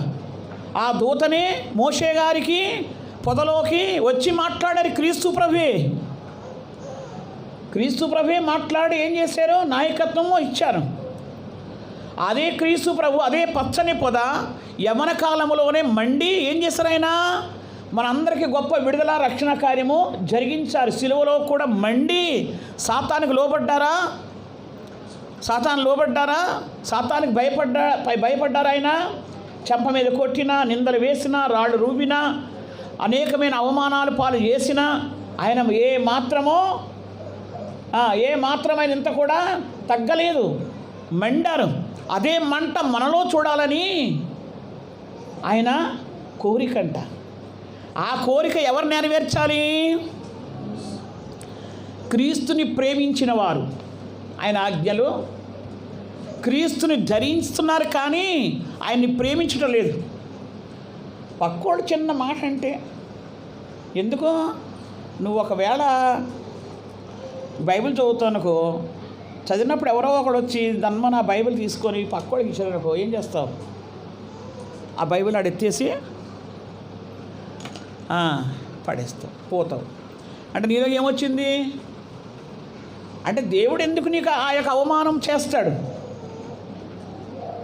ఇప్పుడు ఎందుకు యశస్వినికి ఒక మైక్ ఇచ్చామనుకోండి, మైకులో ఆమె పాట పాడుతుంది అనుకోండి, పాట పాడితే దన్మని నువ్వు అక్కడ ఆగు అని చెప్పేసి ఆ మైకు లాగేసుకున్నాం అనుకోండి, మనం ఉండు ఇప్పుడు ఇంకా ఇక్కడ ఏదో పని ఉన్నదని చెప్పి లాగేసుకున్నాం అనుకోండి. ఇప్పుడు యశస్సుని అలిగి అక్కడ పడేసి వెళ్ళిపోతే అప్పుడు ఏమనుకుంటాం మనం? ఉన్నది చిన్న పిల్లగానే చూడు ఎంత పౌరుషం ఎంత కోపం అంటాం. లేకపోతే చిన్నపిల్లలే అలిగి తలిగినీలే అని ఆమెకు తెలవదలే అన్న వదిలేస్తాం. అదే పెద్దోళ్ళు చేస్తే ఆయన చాలా పొగరుడు, ఆయన చాలా కోపం ఎక్కువ, ఆయన చాలా ఇది అది ఇది అని ఏం చేస్తామో అనేసుకొని కొంచెం జాగ్రత్త పడతాం. కానీ దేవుడు మాత్రము, సైతాన్ మాత్రము అలా జాగ్రత్తలు పెట్టరు. ఎందుకు? నిన్ను కాడలా తయారవ్వాలని కావలసుకొని నీ ముందు కొన్ని శోధనలు పెడతాను. దేవుడు శోధించే కొన్ని ఉంటాయి, సాతానుగాడు శోధించేటి కొన్ని ఉంటాయి. మనం గమనించి, క్రీస్తు ధరించిన మనము వాటిని గమనించి గ్రహించి ప్రతిదీ కూడా ప్రభు పాదాల ముందు పెట్టాలి. ఇప్పుడు ఏ పని ఎవరు తొయ్యకుండానే, ఎవరు కొట్టకుండానే ఆ కిటికీ దగ్గర ఛార్జర్ దగ్గరికి వెళ్ళాడు. వెళ్ళగానే ఏమైపోయింది? కళ్ళు తిన్నాడు, తిరిగి వెళ్ళి అక్కడ పడబోయాడు. అది ఎవరు ఏంటి తెలియదు. అది ఇప్పుడు అది ఎవరు సాతాను తోచడానికి వచ్చిందా? లేకపోతే నీ శరీరంలో ఏదన్నా బీపీ డౌన్ అయిందా? లేకపోతే నువ్వు దేవుడు అప్పగించిన పని చేయలేదని నీకు ఒక శోధన కలిగిందా? ఇప్పుడు ఏం చేయాలి? మూడింటిని ప్రభు పాదాల ముందు మోకాళ్ళ మీద ఉండి 2 చేతులు పైకెత్తి అడగాలి. నాయనా దీనికి కారణం ఏంటి? ఎందుకు ఈ పరిస్థితి నా ఇంట్లోకి వచ్చింది? ఇక్కడ ఏదైనా సంచారం చేస్తుందా దురాత్మ? లేకపోతే నా అవిధేయత ఏమైనా ఉన్నదా అని పౌరుషం తెచ్చుకొని మోకాళ్ళ మీద ఉండి అడగాలి దేవుణ్ణి. పౌరుషం కలిగి ఏం చేశాడు? ఇప్పుడు పొద్దున్న ఇంటి దగ్గరే కూర్చొని అయ్యగారింటి పిలిపించుకొని ప్రార్థన నడిపించుకుంటాను అనుకున్నాడు. కానీ ఆయనలో మంట ఏమైంది? మంట మండి వద్దొద్దు నేను చర్చికి పోతారని మళ్ళీ తిరిగి రావాలి, మంచిది పని చేశాడు. అదే మంట లేకుండా చల్లగా ఇంట్లో ఉంటే ఆ నడుము నొప్పి తగ్గుతుందా? ఇంకేదో నొప్పి అన్నాడు, తగ్గుతుంది? అది తగ్గదు కదా, అది ఎక్కువైపోతుంది. ఎక్కువైపోయి హాస్పిటల్ తీసుకెళ్ళాలి. అది గమనించాలి. ప్రతి చిన్న విషయాన్ని కూడా మనం గమనిస్తూ ప్రతి ఆదివారం పునరుత్థాన ఆరాధనను విలువను తెలుసుకొని ఆయన మందిర ఆవరణలో మనము సంచారం చేస్తూ ఆయన ఘనపరిచేవారిగా ప్రతి కష్టం మీద ఉన్నా, శ్రమ మీద ఉన్నా, రోగం మీద ఉన్నా కూడా లేవాలి. లేచి దేవుడు అప్పగించిన పనులు నమ్మకంగా చెయ్యాలి. ఆ మంట లేకపోతే ఎక్కడిదక్కడే చల్లబెట్టి నిన్ను పొయ్యిలో పడేసి బూడు చేసి పడేసి భూమిలో కలిపేస్తుంది సాతాను. జాగ్రత్త, కాసుకొని ఉన్నాడు మండేవారి పట్ల. ఈ మంటలు చల్లార్చుకోకండి. ప్రతి క్రైస్తవ బిడ్డ నువ్వు మండు. మనం ఎక్కడి నుంచి వచ్చిన వాళ్ళం? మనము ఏరి పడేసిన జనాంగం, మనల్ని ఏరి పడేశారు ఒకప్పుడు. కానీ క్రీస్తు ప్రభు, దేవాది దేవుడు, తండ్రిని యెహోవా దేవుడు, క్రీస్తు ద్వారా రావలసిన జనాంగం ఒక తరం ఉన్నది. క్రీస్తు ద్వారా రావలసిన ఒక తరం నన్ను ఘనపరిచేవారు ఉన్నారు. జగత్తు పునాది వేయబడక మునిపే నేను ఏర్పాటు చేసుకున్న నా తరాన్ని. ఆ తరం ఎప్పుడు వస్తుందంటే క్రీస్తు ప్రభు వచ్చినప్పుడు వస్తుంది ఆ తరం. దాని వెనకాతలు వచ్చిన వాళ్ళం మనము. ఆయన కోరిక ఏంటంటే వారందరూ కూడా నేను అగ్ని వేయవచ్చాను, ప్రతి ఒక్కరు అగ్గిలాగా నాకు కాగడా వలె మండాలి, నా కంటికి కనబడాలి, జ్యోతుల వల్ల వెలిగించబడి అనేకలు వెలిగించాలి. తిండిబోతులుగా, తిరుగుబోతులుగా, తిట్టుబోతులుగా ఉండాలి. నేను మిమ్మల్ని పిలవలేదు. నేను మండండి. మీ ఇళ్లలో అయినా సరే, ఇళ్లలోంచి బయటకు రాకపోయినా మోకాళ్ళు వంచండి, పక్కోళ్ళు మార్చుకోండి, మీ కుటుంబ సభ్యులు మార్చండి. ఇంకా ఎంతకాలం ఇంకా చల్లగా ఉంటారు? చల్లగానే ఉండు, వెచ్చగానే ఉండు, నులివెచ్చగా ఉండక ఉమ్మివేయబడతామని దేవుని వాక్యం సెలవిస్తూ ఉన్నది. సంఘం మండాలి, వ్యక్తి మండాలి, క్రైస్తవుడు మండాలి. జకర్యా 3:2 సాతాను యెహోవాను గద్దించును, యెరూషలేము కోరుకును, యెహోవాను గద్దించును. ఇతడు అగ్నిలో తీసిన కొరవి వలెను ఉన్నాడు కదా అని యెహోవా దూత సాతానుతో నేను యెహోషువ. చూసారా అక్కడ దేవుడి చేతిలో ఉన్న అగ్నిలా మండుతున్న ప్రతి విశ్వాసి, ప్రతి క్రైస్తవుడి పట్ల దేవుడు వారి పక్షముగా ఉండి వ్యాజ్యమాడే దేవుడు, ప్రతీకారము తీర్చే దేవుడైన.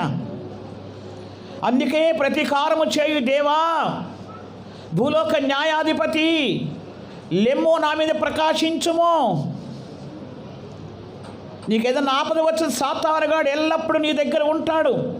నువ్వు మండుతున్నప్పుడు, నువ్వు పాటలు పాడి ఆరాధిస్తున్నప్పుడు, స్తుతిస్తున్నప్పుడు, నీ ద్వారా దేవునికి మహిమ వస్తున్నప్పుడు వాడు కనిపెట్టుకొని ఉంటాడు. నీ ఆ యొక్క చల్లార్చాలని ఎప్పుడు కూడా నీ పక్కనే ఉంటాడు వాడు. నువ్వు గమనించాలి, ముందున్న ఆరాధన ఏది, ముందున్న స్తుతులు ఏది, ముందున్న కన్నీరు ఏది, ముందున్న ప్రార్థనా జీవితం ఏది, విశ్వాస జీవితం ఏది, యథార్థమైన జీవితం ఏది, ఏం చేసావు, ఎక్కడ పెట్టావు? సాతాను చేతికి అప్పగించి నువ్వు ఏం చేస్తున్నావు? దేవుని కుమారుడా, కుమార్తె లెమ్మో, భూలోక న్యాయాధిపతి, భూలోక న్యాయం తీర్చడానికి వచ్చిన దేవుడు, ప్రతీకారము చేయే దేవుడైన నీ పక్షముగా ఉండి అగ్గిలోంచి తీయబడే కొరివి వలె ఉన్నాడు కదా. అగ్గిలోంచి తీసే కొరివిగా నీవు కనపడాలి. కొరివిగా ఉన్న నీవును దేవుడు విడిచిపెట్టే దేవుడు కాదు. సాతానుగాడు ఎన్ని ప్లాన్లు వేసినా, సాతానుగాడు ఒక చర్చిలో నుంచి బయట దాని మీద పడుకొని చూస్తున్నాడంట, ప్లహారీ గోడ మీద చక్కగా 2 చేతుల కింద అలా గడ్డం కింద పెట్టుకొని 2 కాళ్ళు వెనక ఊపుకుంటా సంతోషంగా చూస్తున్నాడంట.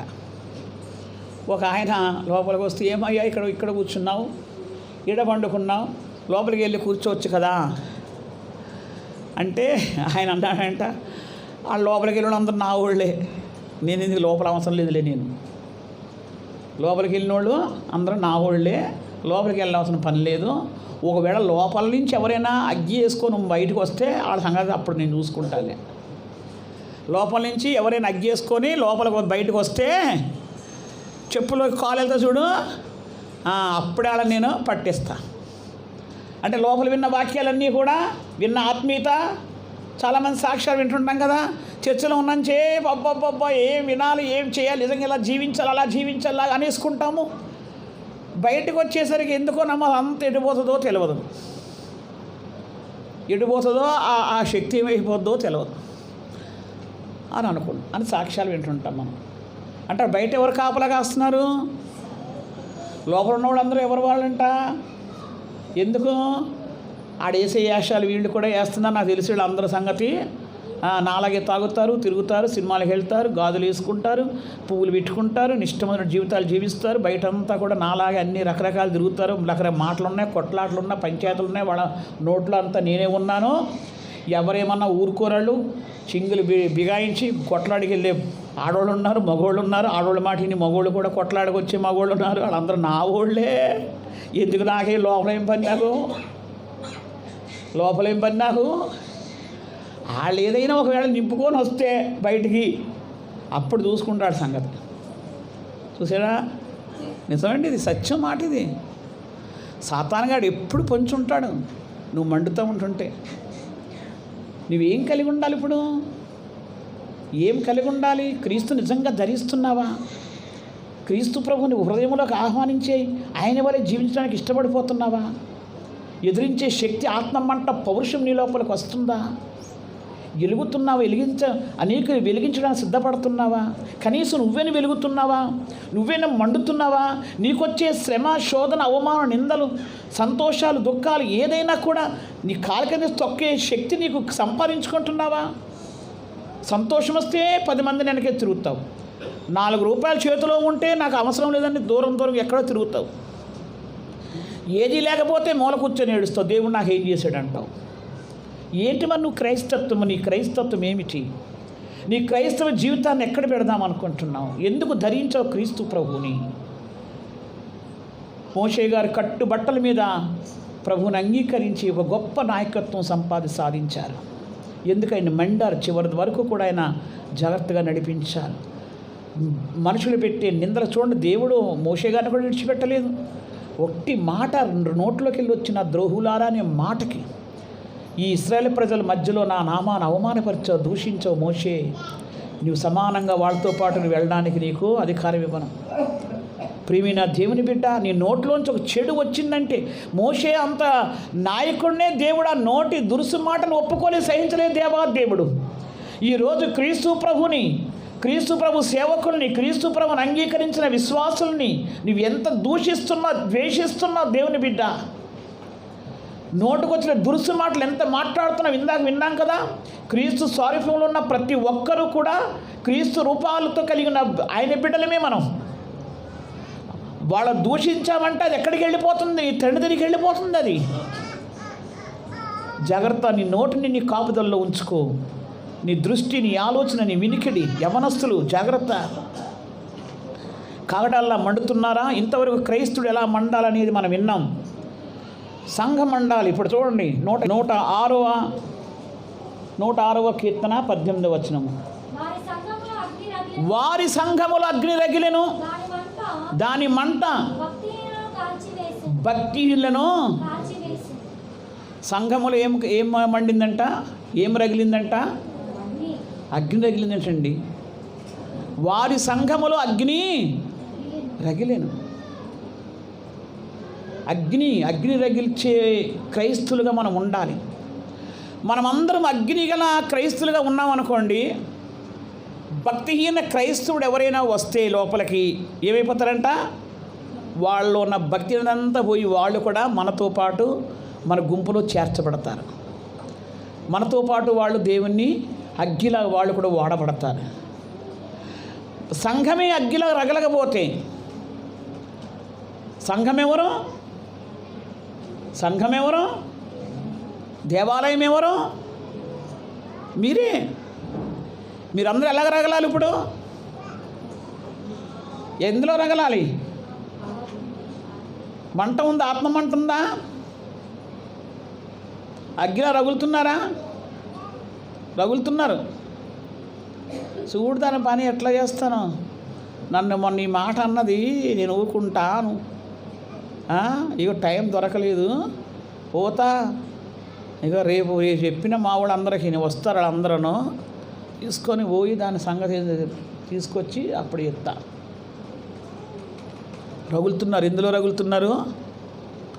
రే మామా, ఆ దోసుకెళ్ళినారు మనల్ని. అవురా? నేను వస్తారాగరా, సంగతి చూద్దాము. అమ్మాడు ఎంత మాట అన్నాడు నిన్నంటే నన్ను కాదురా. నేను నీ ప్రాణాన్ని నువ్వు నా ప్రాణంరా. ఆడి దోస్తుగా నిన్నంటే నేను మనం ఊరుకుంటాం కదా. ఈడికి పోయి ఫోన్ చేయి, ఆడిచేయి, అందరం పోదాం. పోయి ఆ దోస్తుగాడిని ప్రేమతో ఇక్కడ రారా, పార్టీ ఉంది, మన బర్త్డే పార్టీ మనోడిది పిలుస్తారు. పిలిచి ఏం చేస్తున్నారు? ఆ దోస్తుగాడిని ఈ దోస్తులందరూ కలిసి రగులుతున్నారు. ఇందులోని పాపములో రగులుతున్నారు, అన్యాయంలో రగులుతున్నారు, కొట్లాటలో రగులుతున్నారు. కానీ అవన్నీ దేవునికి ఇష్టమా? వారి సంఘములో ఏమండిందంట? అగ్ని రగిలిందంటండి. అగ్ని రగిలిందంట. అందులో ఎవరు కాలిపోయారంట? భక్తిహీనులు కాల్చబడ్డారు. అందరూ అగ్గిల అంటే ఏది అగ్గిలా మడుతుంది నీ లోపల? పరిశుద్ధాత్మ ఒకటి ఉంటే రగులుతుందా? కాలుతావా? ఏమ్మా, పరిశుద్ధాత్మ ఒకటి ఉంటే కాలుతావా? ఏది ఉండాలి? ఏముండాలి? రగలాలంటే ఏముండాలమ్మా? వెనుకున్నవారు చెప్పండి నాకు, ఏముండాలి? ఫస్ట్ నీలో యథార్థం నేర్చుకో. యథార్థమైన మనసు కలిగి ఉండు, విశ్వాసమైన మనసు కలిగి ఉండు, న్యాయమైన మనసు కలిగి ఉండు, శాంతం గల మనసు, క్షమించే మనసు కలిగి ఉండు. క్షమించాలి ఎంత శత్రువునైనా. ఈ మనసుతో కలిసి మోకాళ్ళ మీద ఒంగు, మోకాళ్ళ మీద ప్రార్థన చేయి, దైవ పరిశుద్ధాత్మ అభిషేకాన్ని అడుగు, ఆ అభిషేకం పొందుకో.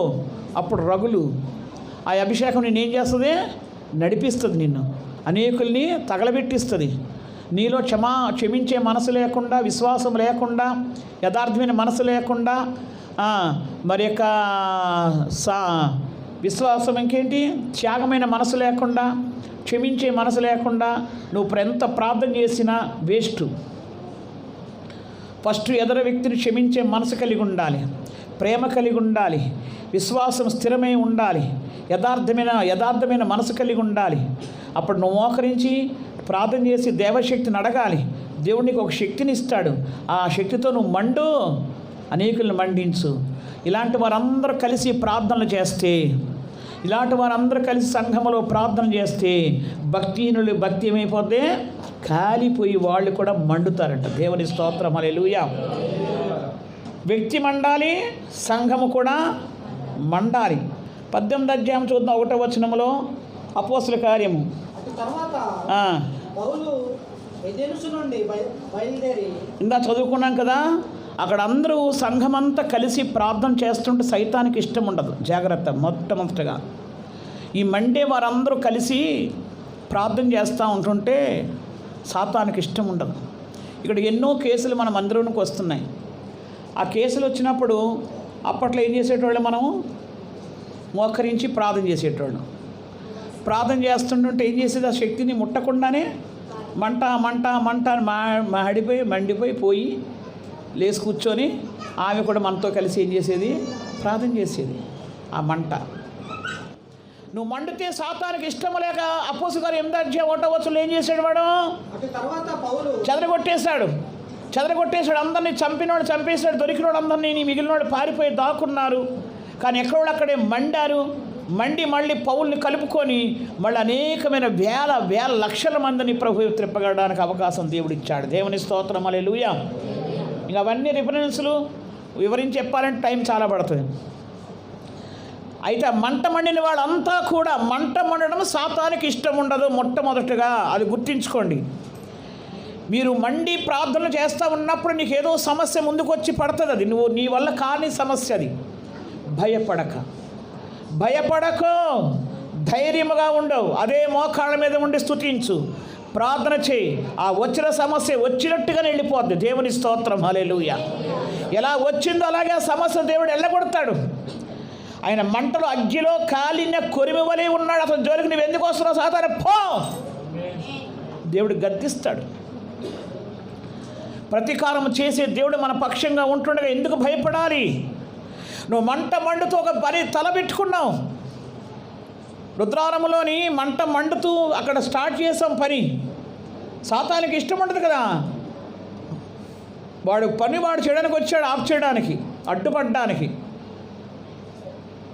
నాకు అనేక పిల్లలు వచ్చి నాకు చెప్తున్నారు, నోడమండి పొండిటికి వెళ్ళి పిరికోళ్ళకి ఏం మాట్లాడతాను, దేవుడు చెప్పాడు ఇక్కడ జరుగుతుంది.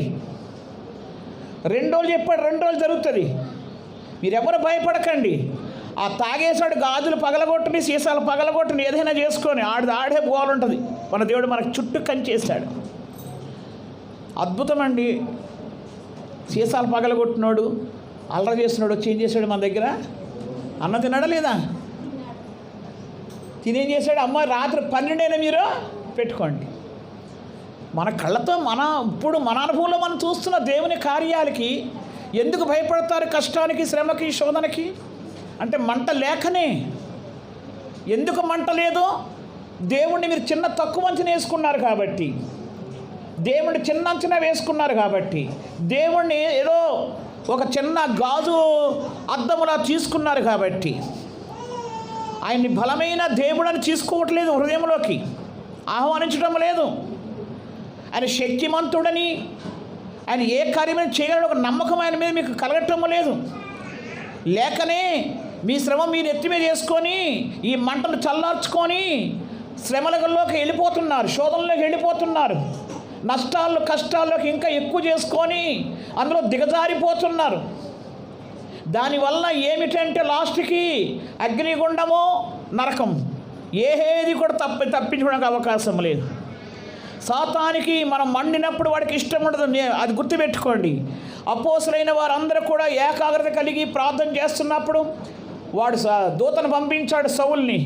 అందరిని అక్కడ దొరికిన వాళ్ళ వరకు దొరికిన వాళ్ళు అందరిని చంపేస్తాడు. మిగిలిన వాళ్ళందరూ పరుగులు ఎత్తారు, కొంతమంది చెరసాల్లోకి వెళ్ళిపోయారు. అయినా కూడా ఎక్కడోళ్ళక్కడే మండి ప్రభుని స్తుతించారు. కాబట్టి అదే సౌలు దేవుడు అద్భుతంగా దర్శించి రక్షించి వేల జనాంగాన్ని, లక్షల జనాంగాన్ని ఆ పౌలు గారి ద్వారా, పౌలు గారితో మళ్ళీ చెదిరిపోయిన వాళ్ళందరూ ఏక మనసులోకి వచ్చి శిష్యులుగా మార్చబడి ప్రభువుకి గొప్ప అద్భుతాలు జరిగించుకున్నారు. దేవుని స్తోత్రం, హల్లెలూయా. అదే విషయం ఇంకో దగ్గర చూస్తే 1వ అధ్యాయం 12వ వచనం నిర్గమకాండం.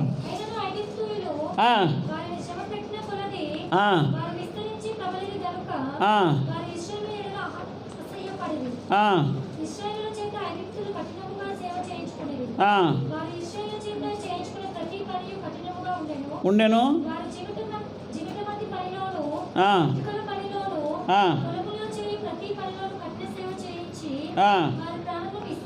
చూసారా, ఇశ్రాయేలు ప్రజలంటే సాతానికి ఇష్టం లేదు.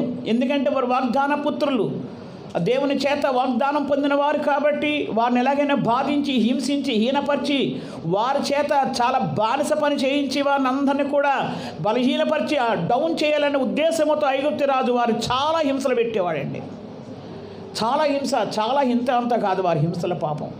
గర్భిణీ స్త్రీలని కానీ, ముసలివాళ్ళని కానీ, చిన్నపిల్లని కానీ చూసేవాడు కాదు. అంత నరకము చూపించాడు ఐగుప్తు రాజు.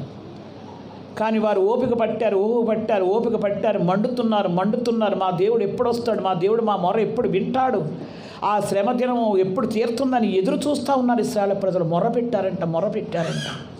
వాళ్ళు ఎవ్వరు కూడా డౌన్ కాలేదు, వారు ఎవరు బలహీనలు కాలేదు. ఇశ్రాయేలు ప్రజలు గట్టిగా ఉన్నారు, వాళ్ళు బలంగా ఉన్నారు. దేవుడి కొరకు ఎదురు చూస్తున్నాడు. మాకు నాయకుడు ఎప్పుడు వస్తాడు, ఎప్పుడు మమ్మల్ని రక్షిస్తాడా దేవుడు అని ఎదురు చూస్తున్నారండి. ఎన్ని సంవత్సరాలు? ఎన్ని వేల సంవత్సరాలు? 400 సంవత్సరాలు? 430 సంవత్సరాలు ఎదురు చూస్తారండి వాళ్ళు. ప్రియమైన దేవుని బిడ్డ, నువ్వు ఎప్పుడు ఎంతకాలం ఎదురు చూస్తున్నావు? ఒక్కటే రోజుకు డౌన్ అయిపోతున్నావా? ఒక వారానికే డౌన్ అయిపోతున్నావా? నీ అగ్ని చల్లార్చుకుంటున్నావా? నీ ఉజ్జీవాన్ని చల్లార్చుకుంటున్నావా? నీ మంటను ఆర్పేసుకుంటున్నావా? ఒక నెల రోజులకే చూసి. కానీ ఇశ్రాయేలు ప్రజలు 430 సంవత్సరాలు ఎదురు చూస్తారండి. ఆ శ్రమలు అనుభవిస్తూ, ఆ కష్టాలు అనుభవిస్తూ ఎప్పుడు వస్తాడు దేవుడు, మమ్మల్ని ఎప్పుడు రక్షిస్తాడు? చూడండి అక్కడ 25వ వచనంలో,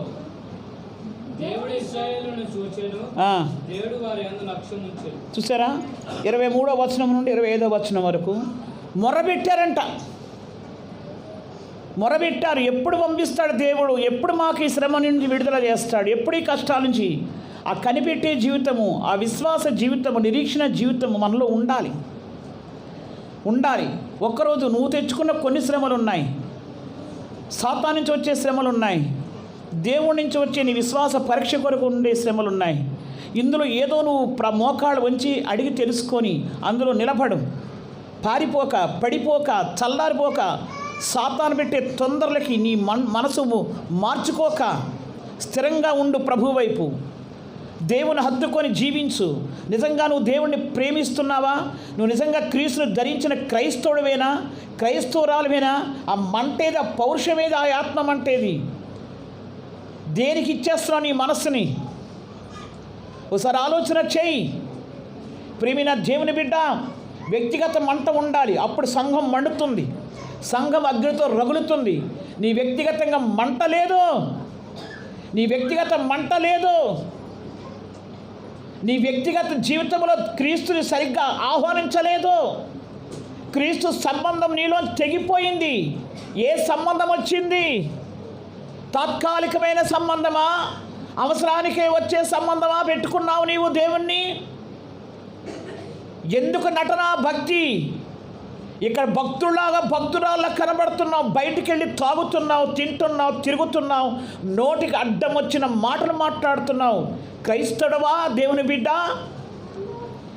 ఎవరిని మండిస్తున్నావు నీవు? సాతాను నిన్ను చూసి గంతులు వేస్తుంది. నీ సాక్ష్యం ఎలాగుంది? ప్రియమైన దేవుని బిడ్డ, చాలామంది క్రైస్తవ సంఘాల్లో పాటలు పాడి దేవుని ఘనపరిచి మంచి పేరు పొందుకుంటారు. కానీ వారు బయటికి వెళ్తే వారి సాక్ష్యాలన్నీ భయంకరంగా ఉంటాయి. వారితో నడిచేవారు, వారి యొక్క క్రియలు చూచేవారి దగ్గరికి వెళ్ళి అడిగి తెలుసుకుంటే వారి సాక్ష్యాలు ఘోరంగా వినబడతా ఉంటుంటాయి. సంఘములో చాలా భక్తుడు భక్తురాలని పేర్లు మాత్రం మ్రోగుతూ ఉంటుంటాయి కొన్ని సంఘాల్లో. జాగ్రత్త, ప్రతి చూచే దేవుడు. నువ్వు ఏ దానికి కృంగిపోకుండా, ఏ దానికి బలహీనత రానివ్వకుండా నిరీక్షణ కలిగి ఇశ్రాయేలు ప్రజలు 430 సంవత్సరం ఎదురు చూశారు. చూసి వారు ఏం చేస్తున్నారు? మొర్ర పెడుతున్నారండి. 430 సంవత్సరాలు కూడా మొర్రనే. ఎన్నిసార్లు చేయాలి దేవుని దగ్గర? నెల రోజుల నుంచి చేస్తున్న ప్రార్థన. 5 రోజులు ఉపవాసముడి చేశాను, 100 రోజులు ఉపవాసముడి చేశాను, కానీ దేవుడే ఏది కూడా ఇవ్వలేదు. దేవుడని వదిలేసాడేమో, మర్చిపోయాడేమో అనుకుంటున్నావేమో. నిన్ను విడిచిపెట్టాడు ఆయన, మర్చిపోడు. ఓ సమయం ఉంటుంది, ఆయన నీ సమయం నువ్వు చేస్తావు. ఆయన సమయం వచ్చినప్పుడు నువ్వు అడిగింది ఆయన ఇవ్వడానికి రెడీగా ఉన్నాడు. కానీ ఆయన ఇచ్చే వరకు నీ ఓపికతో ఉన్నావా? నిరీక్షణ కలిగి ఉన్నావా? అదే పనిలో నిమగ్నమై ఉన్నావా?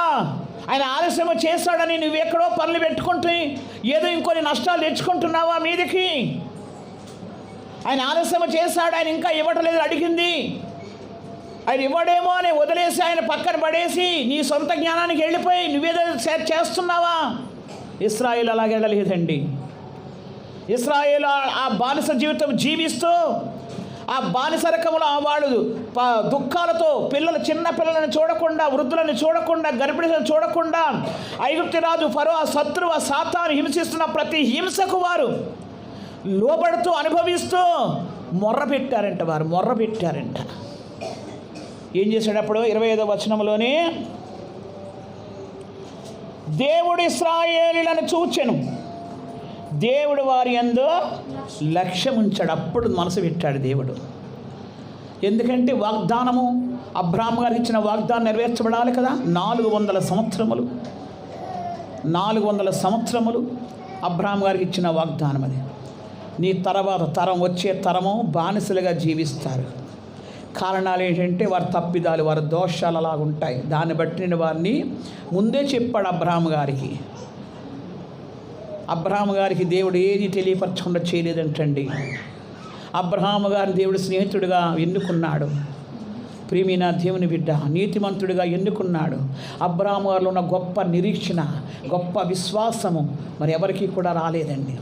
అంత నీతిమంతుడు, అంత విశ్వాసం మనకు తండ్రిని పేరు పెట్టాడు.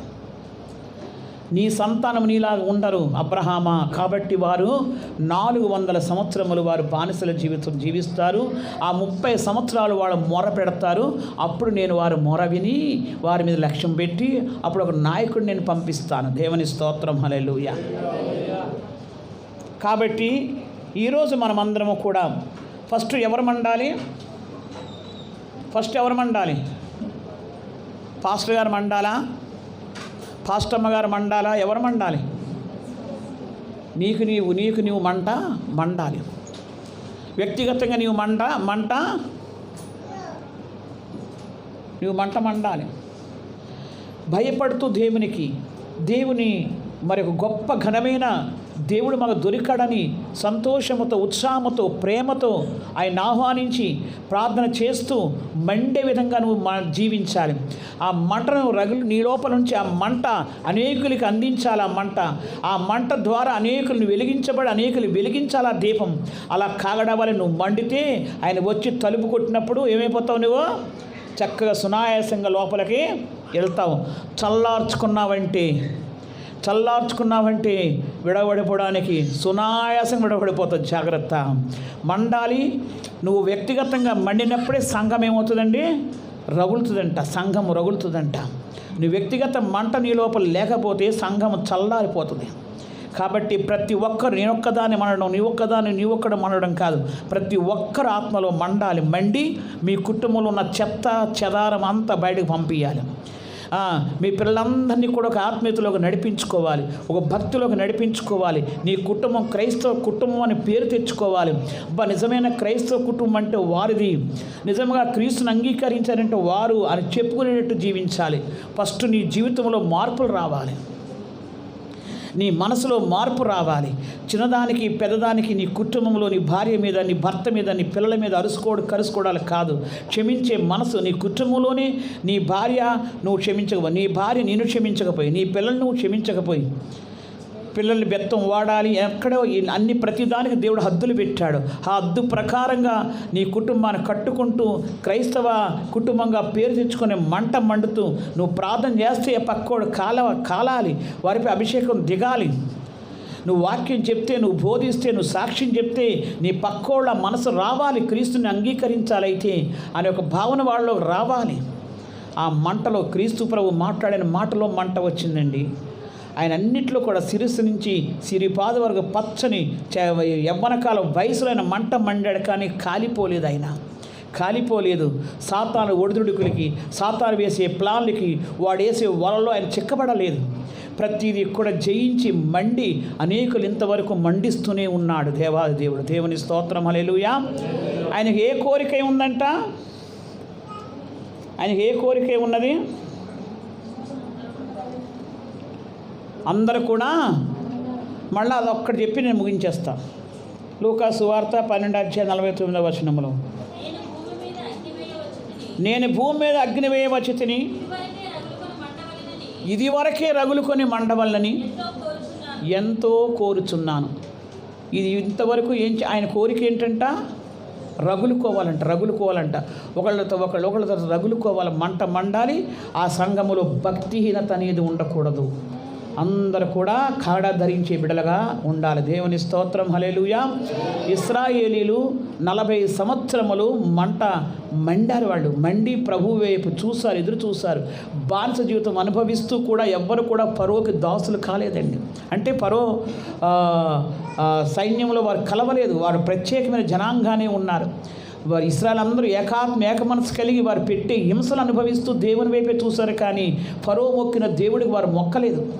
ఫరో పెట్టిన విగ్రహానికి వారు వెళ్ళలేదు. బానిస జీవితాలు అనుభవిస్తూ, హింసలు అనుభవిస్తూ దేవుని వైపే చూస్తారు. ఇశ్రాయేలు దేవుని మొక్కారంట, పూజించారంట, మొర్ర పెట్టారంట. ఆ మొర్ర ఆయన కొన్ని సంవత్సరాల 400 సంవత్సరాలు పూర్తయిన తర్వాత ఆ 30 సంవత్సరాల్లో మొర్ర వారు దేవుని దగ్గర వినబడినప్పుడు ఏం చేశారు?